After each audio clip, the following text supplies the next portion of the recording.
Yeah. Such a long drive. Yeah. All right, I started recording. Let everybody in. It was really neat yesterday. Press stop. Not worry about that because we always have trees come down across the road. Let's do. All right, let's get started, everybody. That's some serious. Yeah. We always get some- we get some- I'm sorry, I'm gonna manage a No, you're not here. Huh? We did that, they'd be here every day. Cause all the ash trees are like breaking them in.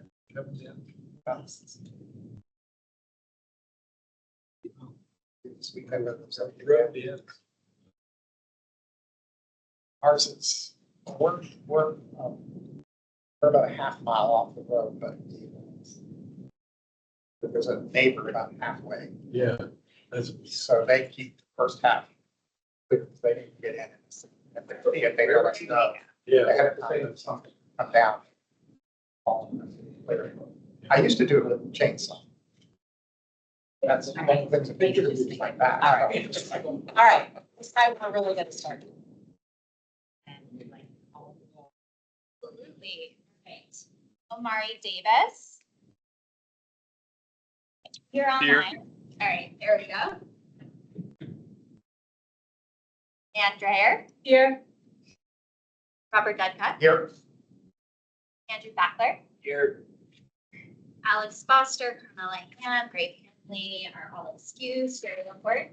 Here. Joan Lawrence and Rebecca Meyer are both excused. Katie Myers. Here. Mark Turnbull. Here. And Andy Mitchell is not here. Dick Woodruff. Here. Okay, we have a quorum. Great. Welcome to the April 16th, 2025 Historical Affairs and Landmark Review Board meeting.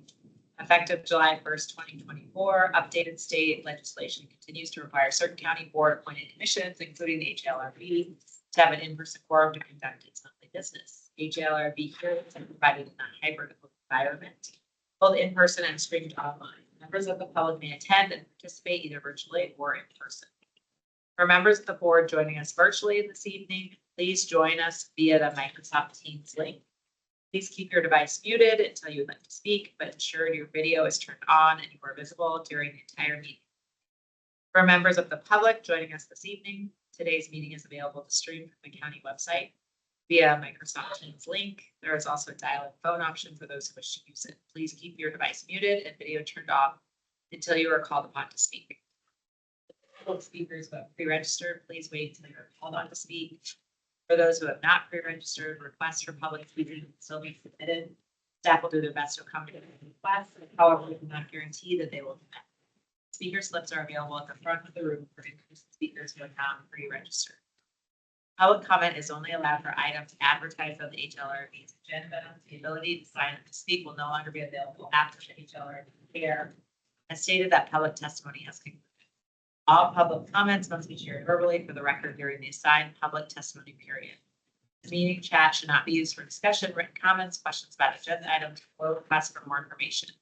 You may use the chat for technical assistance. All voting will be done by a call of the roll. Lastly, this is a public forum. Today's meeting will be recorded at the county website and the county's commission meeting YouTube page. Avoid sharing any personal information that you would not like to be made public. All information associated with today's meeting, whether written or spoken, is subject to Freedom of Information Act requirements. Okay. And let's see. Okay, yes, we're gonna review and approve the March minutes. Does anyone have any comments on those? No, okay. I move that we approve the March meeting minutes. Second. And we call. Okay. Please respond yes if you support the motion as presented. Omari Davis. Yes. Ann Dreyer. Abstain. Okay, Robert Dudcutt. Andrew Backler. yes. Jerry Laporte. Yes. Katie Myers. Yes. Mark Turnbull. Yes. And Dick Woodruff. Yes. Great. Motion carries. Okay, next is the consent agenda. Does anyone have questions on the consent agenda? Okay. Oh, wait, now we do need a motion. We do. Sorry. I move we approve the consent agenda. Awesome. Second. Second?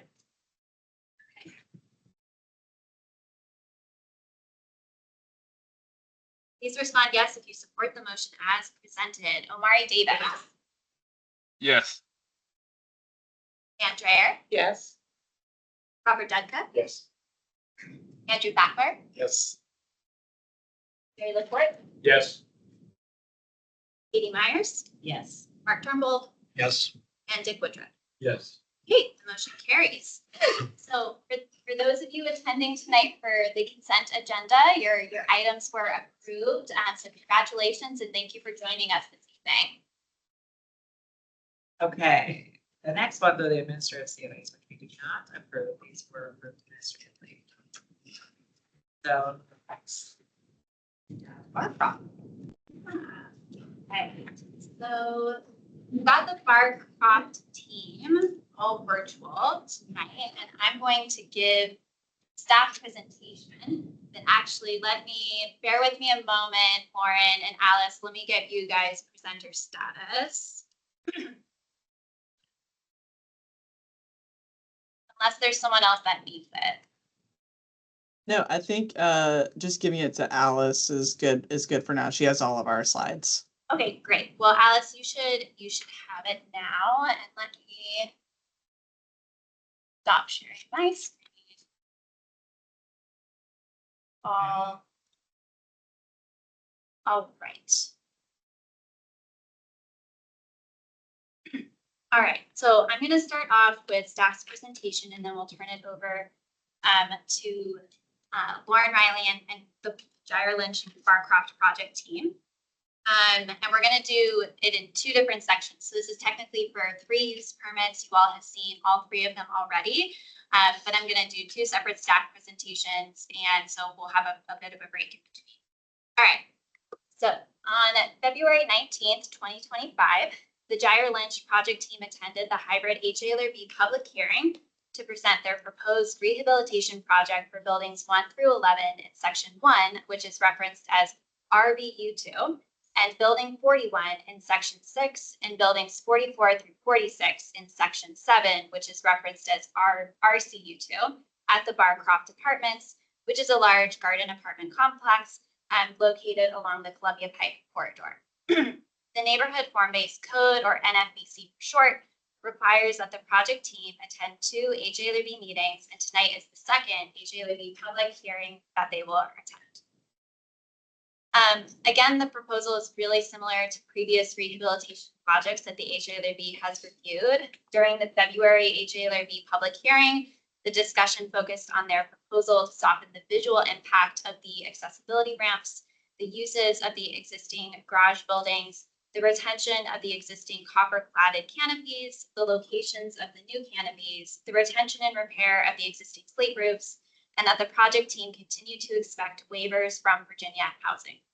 There was discussion about the HALRB wanting to see the NRHP nomination for Barcroft at an appropriate time, with the hopes that the HALRB could support the report and the nomination. Lastly, there was some discussion about potential designs in the areas slated for demolition in Barcroft. The project team indicated they did not have anything concrete to share with the HALRB concerning the designs for those areas at that time. The project team was not requested to attend the March 4th or April 2nd DRC meetings, and could return to the full commission later to answer any questions about the proposal. So the HPP staff supports most of the work identified in sections 1, 6, and 7. The scope follows the guidance of both Part 7 of the Conservation Area Standards and the NFBC and the Secretary of the Interior Standards for Rehabilitation. There are elements in the scope for Section 1 that require a Conservation Area Standard modification. For buildings 1, 3, and 7, those include modifying existing or creating new entrances for 5 accessible units and adding new windows to meet building code. The HPP staff does not see these alterations as affecting the overall design integrity of Section 1 and supports these changes because they are occurring on the rear and or side elevations of the building, and the design of the proposed accessible entrances have the appearance of secondary entrances.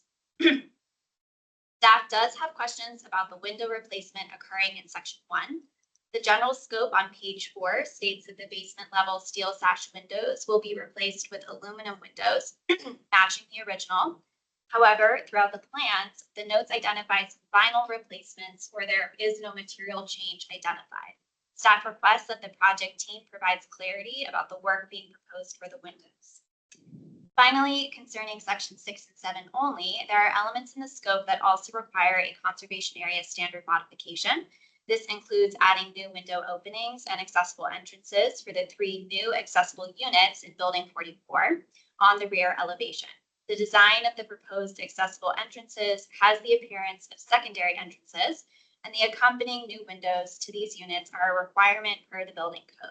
The HPP staff does not see these alterations as affecting the overall design integrity within the complex, supports these changes. And that concludes the staff report for sections 1, 6, and 7. So Lauren, feel free to take it away. All right, thanks, Michael. Good evening, everyone. As you know, Lauren Riley with Walsh Colucci. We represent Gyre Lynch Real Estate Partners for these renovation projects. Our team's online today, so you got me and some familiar faces with Alice at Gyre Lynch. Jeff Krups is here from VICA. Martin is here from Mosley, and we have a couple other folks from our design team on as well. So tonight we just wanted to, since this is the second meeting for both of these renovation kind of areas, we just wanted to go through a couple of slides to remind you where we are, and then touch on the basement window expansion and railing updates that we've done since you last saw us, as well as hit on those clarifying items that Michael just mentioned in the staff report. So if we could go to the next slide. Yeah. So here, just wanted to remind everyone where the use permit boundary is for the RBU2 sections 1, the remainder of section 1, and then RCU2, which is the remainder of section 6 and 7. We can come back to that if we need to reorient ourselves. And then I think I'll hand it now to Alice just to clarify some of the scope and get into the updated elevations. Yeah, absolutely. Thanks, Lauren. So this scope of work, I know you've all seen before in different iterations for each phase, but nothing new here. I'm gonna actually, once I finish, I'll pass to Martin to provide clarity on the window question that existed from the staff report. So we will circle back to that. Alice, But in the meantime, oh, go ahead. Sorry, real quick, can you just zoom in a little bit? It's kind of hard to read the text. Thank you. Yeah. Hopefully that. Sorry. Okay. That's great. That's much better. Thank you. Of course, absolutely. Yeah, so this we've seen before, we've shared before, but the purpose today, we wanted to get through, and I can come back to this because I know it's a lot of words, but really want to focus on the changes from the last meeting, which is we've gotten some more detail and some more clarity around where we're going to need to enlarge existing basement windows, which will obviously impact the facade. We had discussed that we were going to do this when we last spoke, but I just want to kind of provide some background. Barcroft Apartments has a lot of unused basement space, and sometimes it's resident storage. Sometimes it collects dust and water and just doesn't serve a purpose. So we wanted to put it to good use. And the most effective way we found to do that was to either create new units or enlarge existing units to create family-size units. But in a lot of cases, that required enlarging the existing windows that are smaller, the typical basement window being smaller, and providing enough square footage for egress, excuse me. And in some cases, that also meant providing a window well for that same egress purpose. Here's the RCU2 scope as well, which again, happy to come back to. But here's a snapshot at what we're talking about with expanding these windows, creating some window wells. So here you can see the existing basement window. That's a pretty small opening, and the expanded window with a new well below it. concrete with brick veneer to match the existing window wells that exist on site. And to further the discussion, sorry, this goes the example for RCU2 as well. There are instances, oh, did I miss this? 1 second. Let me go back out of order for a second. There we go. There are some instances in which we'll need to add a railing. You can see on the left here, there is an existing precedent for pipe railing on site, but this doesn't meet code as a 4-inch sphere can pass through the openings. So we would be looking to add some horizontal airline cable, I don't know what the correct term is, to reduce that opening size, but also visually, disappear, as you can see in the photos here of a real life instance. I believe these are closer to 6 inches separation, so ours would have more frequency, but similar effect where it's meant to disappear, and all that's left is the visual of the pipe railing, which matches what is existing. And this would be at the locations where we're adding a new window well that is deep enough that would require a railing, would be when we would use this condition. So going back a few slides, sorry for going back and forth, but here's the example for RCU2 of similar condition where we have a basement window that we're dropping and creating a new well. And in larger scale, here's an example where we dropped 2 windows, created a well, and then had to add the railing here. I think it looks more visually obtrusive in this rendering because of the nature of renderings, but I think it's important that we have that existing or that actual condition in the photo we shared that shows where the cable sort of disappears. And that is our intention.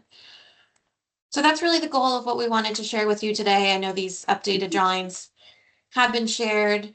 And we're happy to talk through any details of that, but this was the major change. Our drawings now show exactly where those basement window expansions are going to be taking place to accommodate the family size units that we're creating. And actually then before we open for questions on this one, let me pass back to Martin, if you can address the window question so I don't butcher that. Sure. Yes. Yes, staff correctly noted that we had some contradictory notes in our drawings. Unfortunately, we had some keynotes that were referencing an older design intention. So I apologize for that, but I have updated all of those notes on the elevations to note that all new windows will be aluminum. And we are replacing all the small basement steel windows with aluminum windows, which will be black to match the finish and match the mullion pattern of those existing windows. And even when we're creating taller windows for egress windows, it'll be the same width, and you'll still have those vertical mullions to match the existing windows that they'll replace. Thanks, Martin. Mm-hmm. So with that, Lauren and Michael, do we want to ask questions do you want to open for questions on these phases, and then we can skip to RA2? Okay. Are there any questions on what we've discussed? Yeah, I think so. I know that there were some discrepancies there, so thank you for clarifying that any of the new windows are going to be aluminum.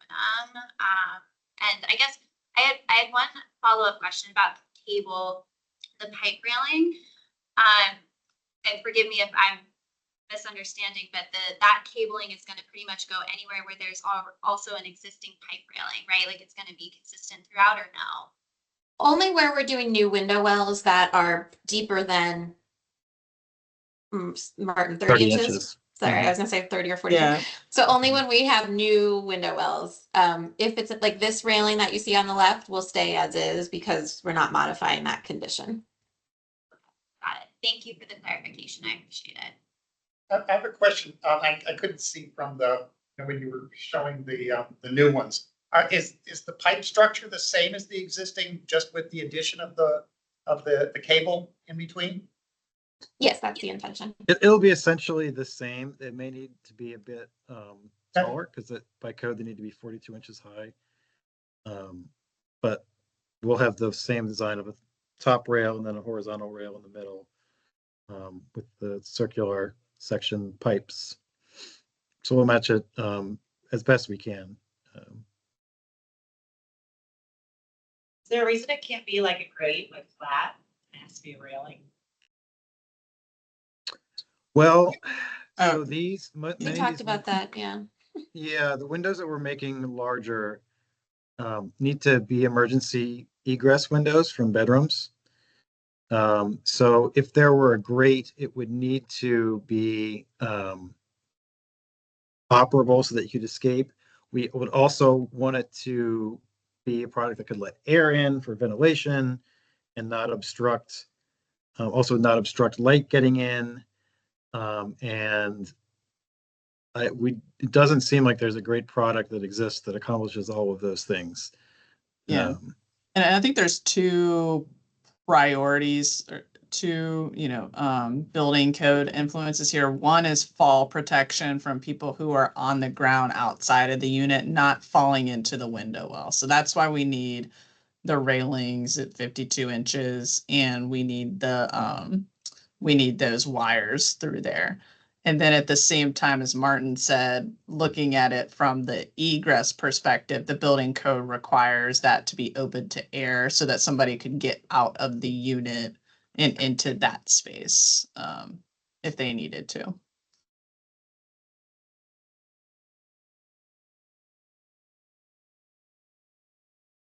Have questions or comments on this section? Then see. This is Amari. Yeah. This Oh, is, yeah, this is Amari. Amari. Question. Was there any, I know at some point, I think Andy had mentioned, I guess the idea of somebody being able to actually get out of the window well. Mhm. I guess essentially, is there any way, was there any thoughts of putting sort of like, I guess like a more of like a gate, operability, I guess, into the railing there, or essentially the idea just be able to get out of the building and then once you're out of the building, you'll be rescued from there. I guess, sort of how does it work to sort of get away from the building? Yeah, Martin, we talked about that a couple weeks ago, right? That you might have do you want to take it? I think you might have a ladder or something to get people up and out.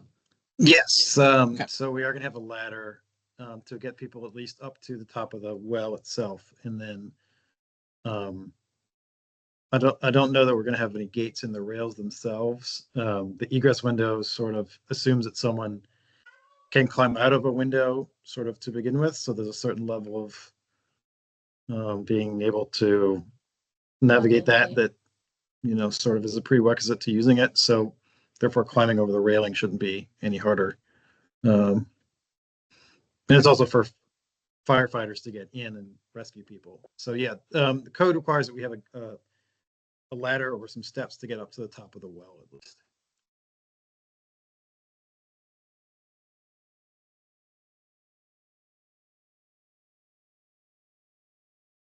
So if there's no other questions or comments on this section, let's move on to the next.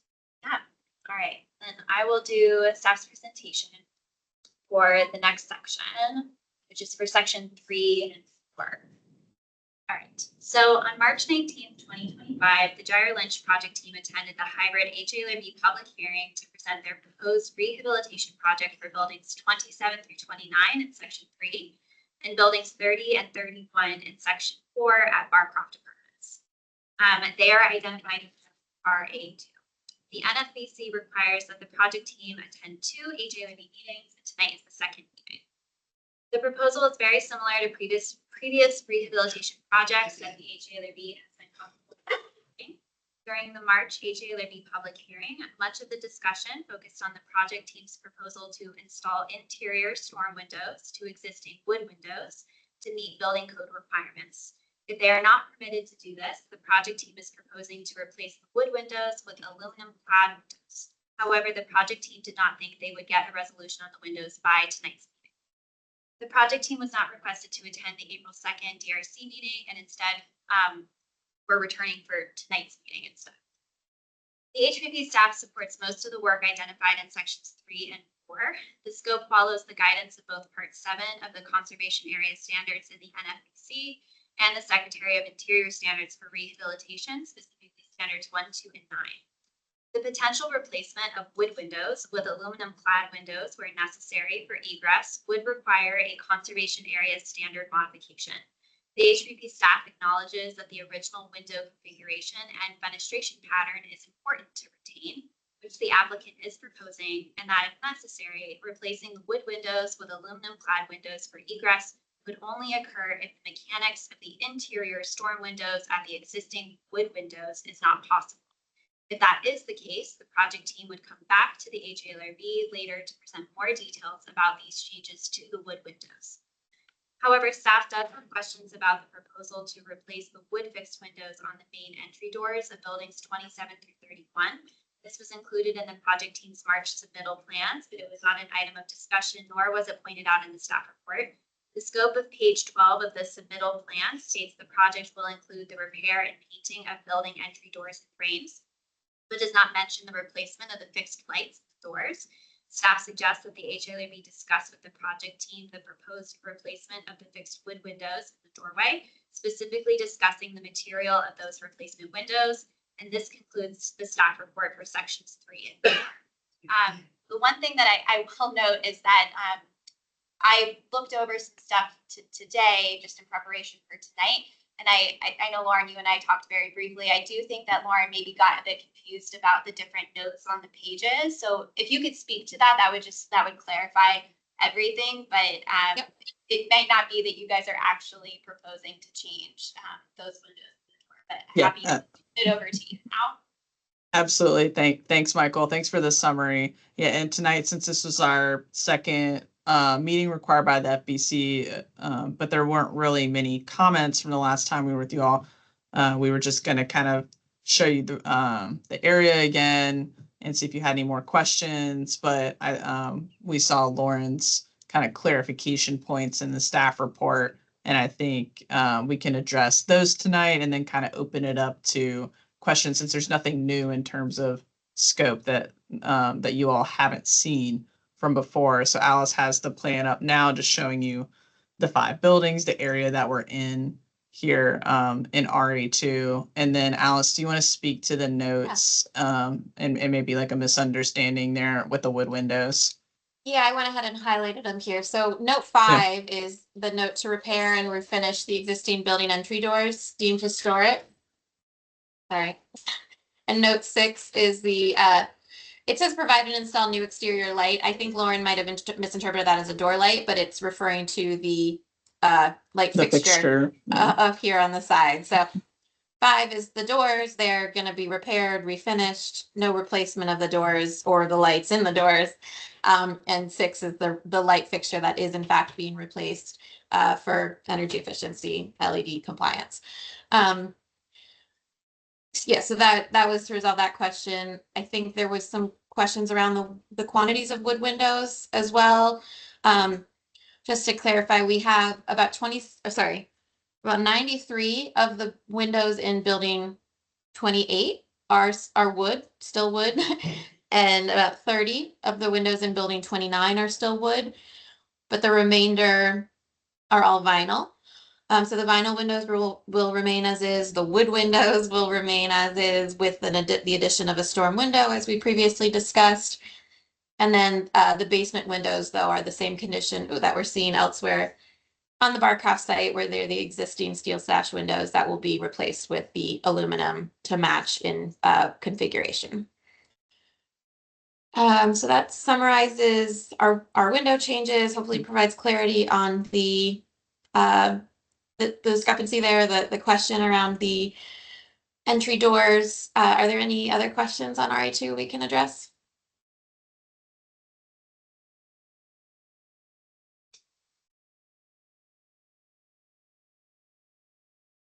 Okay. Yep, that definitely addressed staff's questions. So thank you for answering those. Give me 1 minute. Do you?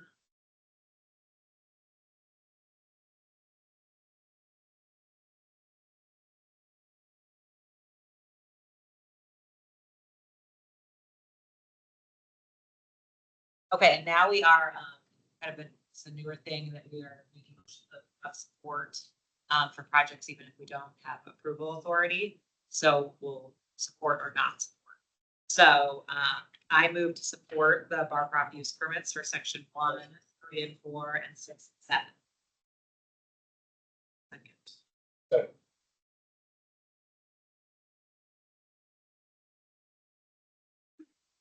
All right, Omari Davis, Yes. Ann Dreyer, Yes.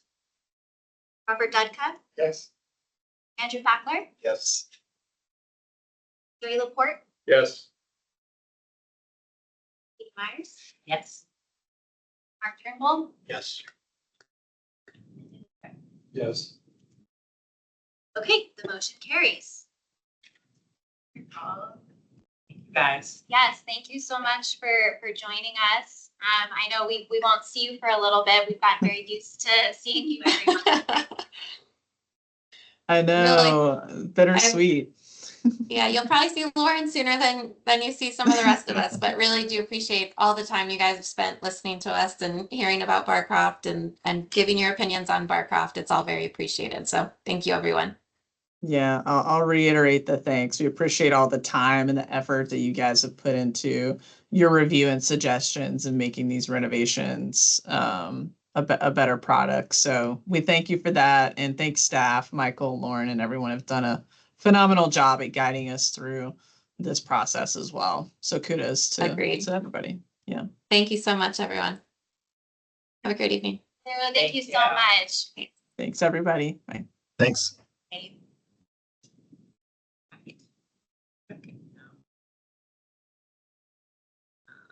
We'll move on to the chair's report. I don't have anything personally. But no, it's okay. Solo A bit over here more today. today, so just want to make sure I've got everything. Okay. Like I said, I don't have anything personally, but we were gonna ask a couple people to report out. Sorry, if Okay. you have it, if not, I No. will. Okay. Why don't we start? I know that, I actually guess I did have one thing. I didn't hear from anyone jumping up and down to be our housing commission liaison, but we're still hoping that someone wants to do that. So let me or Michael or Lauren know if you're interested. And yeah, we might let you guys know if you're interested. Or suggest that it would be a great interest for you. If you're interested in housing in Arlington County and promote that while also kind of promoting historic preservation, think about doing that and let me know. There could be a lot of really good connections that we can make through that, so. I agree. All right, and Alex went to the Inn of Roslyn. Okay. So Alex went to the Inn of Roslyn Site Plan Review Committee meeting recently, and so she had the following to say. She ended up not being able to make it tonight, so I'll just read it. For 1601 Fairfax Drive, the project is within the boundaries of the Fort Myers Heights sector plan, and county staff explained that this project is within the historic resources inventory, categorized under the top third of the important classification. The existing building has good architectural integrity and strong presence along the highway. The SBRC meeting focused largely on site design, setbacks, overhangs, and design. One primary concern expressed by the Planning Commission was the lack of tree canopy and green coverage on the site. A primary design challenge of the project includes tying into and expressing the architectural elements, materials, and colors of the adjacent colonial revival and Art Deco style garden apartments of the neighborhood, while still meeting the sidewalk along Fairfax Drive and expressing elements of the mid-century Motel 50. The proposed development does not currently include any tangible preservation of the existing building.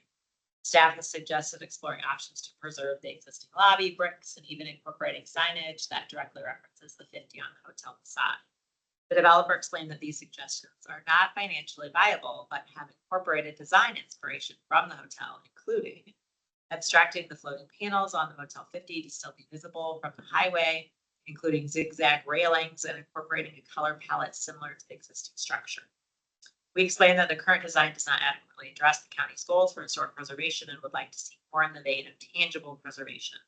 We expressed our concern that by demolishing this building, we are losing an HRI resource and would like to understand what they are proposing to make up for the deficit. Future discussions could include signage, placards, and a study, architectural salvage, or even design references that more concretely incorporate elements of the existing design. So yeah, I think everyone's familiar with where that project is and the big 50 along Route 50. It's like right. Yeah, in Roslyn. It's right at the intersection. Yeah. Pershing? No, it's No. further towards DC, Yeah, Roslyn. Yeah. What's the name? Site? in the Roslyn. It's What one? They're like two-story motel. Is it, but it's off of Arlington Boulevard. Oh, one That's is, the mall. No, that's the one next to it. That's what next to it. so it's Yeah. sort of down there in that. Yeah, so part. it's got the like when you're driving on 50 and you're like going into Arlington, it's there on the right hand side, and there's like a bigger apartment. I think it's apartments like right behind it, and a bit more of the like higher development right behind it. So yeah, it's 2 stories. It has a big like wall Yeah, and then a cross section that says 50 on mid-century Yeah. design. Yeah. it. So It's still like attached to that. It was something we approved like 15 years ago. They wanted the site at the time, but they couldn't buy it. They tore everything else down next to it, I think. Okay, I think. I think the sign part is. Yeah, recommended maybe preservation of that. And reflected in Alex's comments, but. So I think there's more meetings and. Yeah. What's the plan? What is it? I believe it's going to be residential. Don't quote me on that, but I think it's going to be mostly residential is what I'm remembering right now. But Lauren's been working really closely with Alex on this one. I think there's at least one more SPRC meeting that's going to happen. But this one, as far as I know, is also has to come to the HALRB. So the project team will present to the HALRB at some point, probably in the next 2 months, if not next meeting. Maybe June. I suppose to- Yes, it's on each other. Yeah, because it's on the HRI and it's at a certain level of it, as Lauren told me. Yeah, that's it. That's why it has to come. So Really? Bullshit. that's the proposal. But Alex is working So with Lauren on trying to have some things addressed in the SPRC, but they will come to you all and you can share your thoughts on it as well. Yeah, so drive by it. It's very busy. It's like a really distinctive color. Like the sign you've seen. The sign is Yeah. massive. I've actually seen that. We had some people who came from out of town and they were staying there. Like, isn't all, cause It's like, the archetypal like 50s motel. Yeah. Sort of like a base. Yeah, It was like, yeah, the one that Bill said. it isn't all because like the family, it's like the second generation, the third generation doesn't want to take over. I thought that's what I heard, like the grandkids don't want to do it. Yeah, I don't know, but that might I be. think we're. I mean, it's an older Yeah. hotel. And I don't know if it's like this hotel. Because there's another one that you weren't probably thinking of Pershing and 15. That's also coming down. The Days Inn one, yeah. Days Inn is coming down shortly. They have That was sort of started. a googie. Huh? That's sort of a googie architecture thing. Well, maybe originally. I don't think the days in. Someday. 70s probably. It's close. All right. Don't get it. So yes, if you want to check it out more and we can be.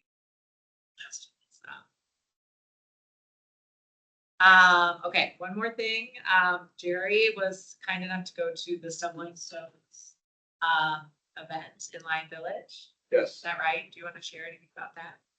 Yeah, it was actually quite impressive. They had, I don't know, maybe 100 people show up. It was on a Sunday afternoon. I mean, I was surprised it was quite a, because I didn't know about it before. Was it, I guess it was Lauren that asked me to go just a few days before. And I'm a member of the Arlington Historical Society and Land Village Citizens Association, both of which were sort of co-sponsored. And I've, been a supporter of the Black Heritage Museum of Arlington over the years too.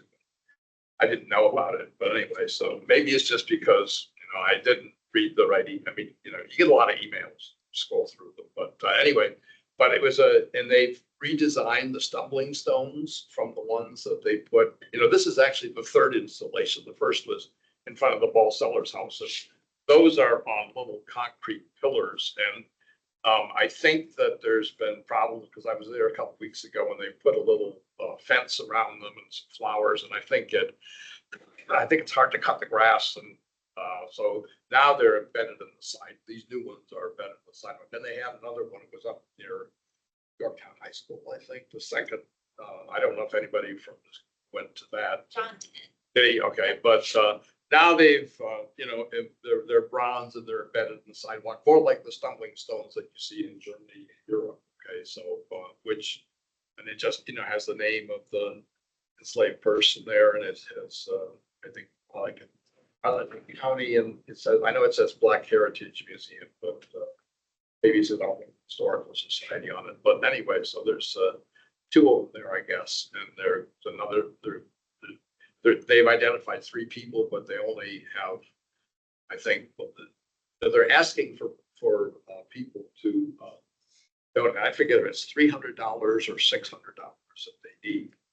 So people can donate to actually pay for the manufacturing of these things. So there was one family in our neighborhood that donated money, and the woman, who I know her, she's a neighbor, she, they give them an opportunity to give a little speech at the end, sort of like the sponsor. So anyway, they're looking for more people to donate more money so they can put more of them throughout the county. They've identified like 1,700 names of people that they could, put stumbling stones for if they have the money. And but the county's been very supportive of this. And Matt DeFrente was there, and I spoke with him, and he was talking about how they put more money in this year's budget was quite there's a lot of stuff, but the money for the stumbling stones stayed in the budget. So for the additional stumbling stones. So, and Arlington Public Schools is involved with the manufacture of them. So there's kind of a good partnership between community organizations and the school system to all work together and get something good like this accomplished.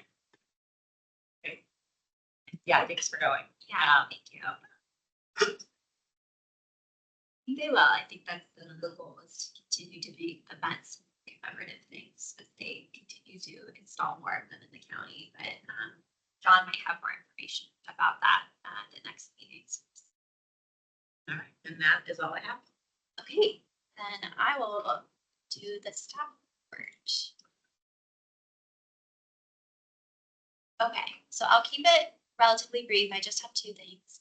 Lauren wanted me to provide a summary for this site plan project called Hotel Pentagon. So I'm going to read what she wrote. It's short as a summary for where this project went. So this is the site. For those of you unfamiliar with it, I'll just point out really quickly. This area here is the area that's going to be redeveloped, and this is Lomax A&B Zion Church.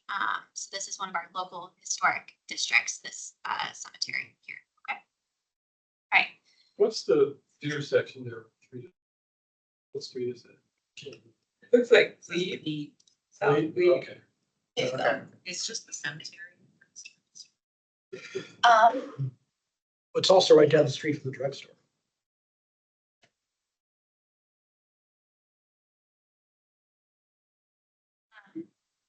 So Lauren wanted me to share that on Wednesday, April 9th, the county board approved the Hotel Pentagon site plan project. The project is located in the Green Valley neighborhood at 2480 South Glebe Road, which is bordered by the Lomax A&B Zion Church, Lomax, which is an LHD. The developer is proposing to demolish 2 existing hotels and the surface parking area and construct up to 531 residential units with 494 units in a multifamily building and then 37 houses in a townhouse style unit. The project also included 3 new streets, public open space, and 549 parking spaces. HPP staff remained in contact with planning staff concerning the project to ensure that Lomax was being heard and did not have any major concerns throughout the site plan review committee or SPRC process.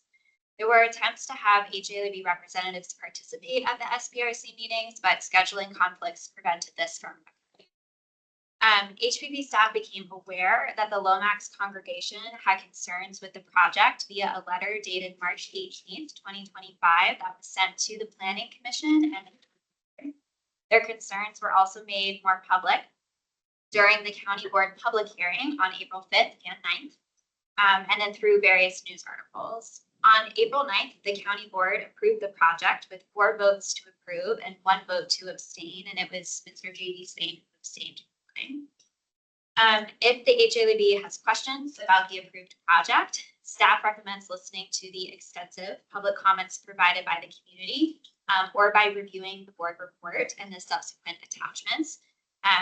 The program will continue to monitor the new project during its construction and will continue to have a watchful eye during inspections of Lomax to ensure that nothing is impacting the LHD at the site. I have the link to the board report, so if anybody wants it, I'm happy to send it to you all after the meeting. But that concludes the update on Hotel Pentagon. Warren. Question for you on that. Yeah. What does it mean when the county abstains? I think it means like when you all abstain from a vote, it means that you're not voting on it. Are we abstaining from votes when we're here? Like for instance, on minutes. Sure. I'm abstaining, we're not here, but You could also abstain to vote if Any you, reason? If you don't want to say yes or no. yeah. if you don't want to say. Yeah, if you just wanna- abstain. Right, if you want there to be a consensus and you don't want to vote against something, you don't feel strongly enough to vote against it. So you don't want to interfere with the, But you don't feel strongly enough to vote for it. right. Well, or you might have it would be weird for us, but you might have an interest. It's done all the Yeah. time. It might be a Yeah. conflict. Not of done in, interest. not done in Congress, that's for sure. You can't abstain from a vote.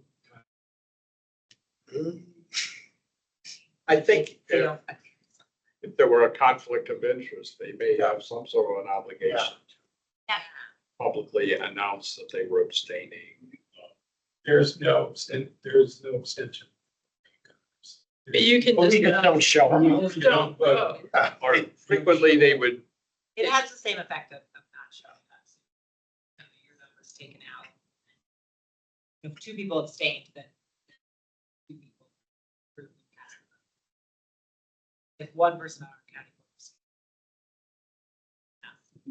Done all the time. The UN does it all Yeah. the time. The Abstentions. Just don't want to go on record as being. Or But to, a cop to out. Mark's point, if you have a conflict of interest, perhaps it's a good time to also use your. Yeah, like, I don't think it's the case, but like, if you were a member of the development team, probably should not vote, Never what? If you were like on the development team, that's not the case here, but like, you probably shouldn't be voting.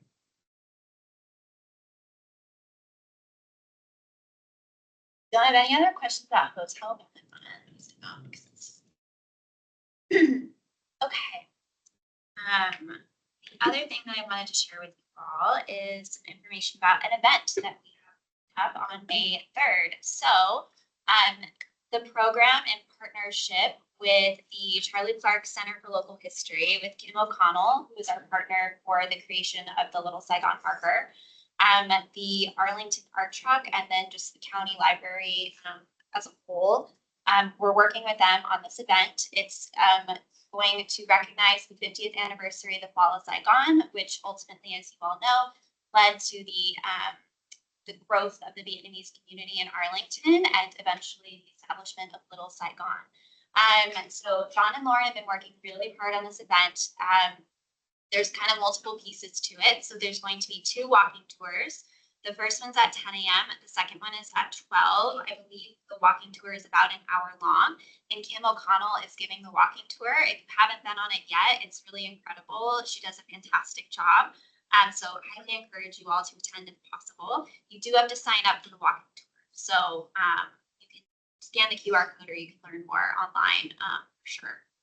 But then in between the walking tours, there's also going to be a program put on by Lauren and John where there's different remarks and presentations that are being given. But then there's also going to be some information about the historic marker and then remarks from community members that have ties to both Saigon.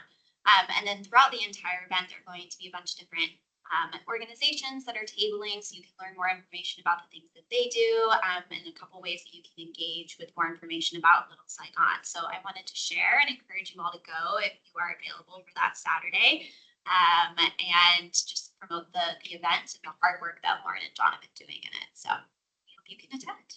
Okay, already signed up. Fantastic. Okay, great. I actually signed up last year too, but it got rained out, so Yeah. hopefully better weather this year. If you go to the public library's website and go to the event specifically, I can also just send it to you in an email. Would that be easier? Or you can bar that little bit. Yeah. You can go up there. All right, and that includes the staff report. Okay, well then we are adjourned. Finally. Yeah. Great. Thank you so much for joining, Amari. Have fun with your family. Bye, guys. Thanks. Yeah. Yeah.